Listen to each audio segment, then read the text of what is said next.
ఒకటి AR Rahman, 2 Devi Sri Prasad, 3 Anoop Rubens. అప్ప ఏం బీజం స్వామి, కొత్త బీజంస్, కొత్త టూనిగా పాట బీజం ని కూడా వేరే విధంగా కొట్టేసినావు దీంట్లో ఈ సినిమాలో. నిజంగా ఓఎంజి ఓన్లీ బీజమ్స్ మ్యూజిక్ తోటే లేచిపోతుంది సినిమా. చాలా సూపర్ హిట్. ఇంకా నందితది కానీ, మన వెన్నెల కిషోర్ కామెడీ కానీ, ఏంది భయ్య అరాచకం భయ్య. థియేటర్లో కూర్చున్నాను ఏబులు ఓన్లీ బీజమ్స్ ఇని, అరే ఎక్కడి నుంచి వస్తున్నాయి సౌండ్ అని మొత్తం పరిశాన్ కావాలి. ఎంతైనా అనూప్ రూబెన్స్ మ్యూజిక్ వినాలంటే అదృష్టం ఉండాలి రా భయ్.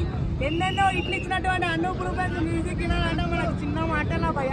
థియేటర్కి పోయి ఖచ్చితంగా చూడండి.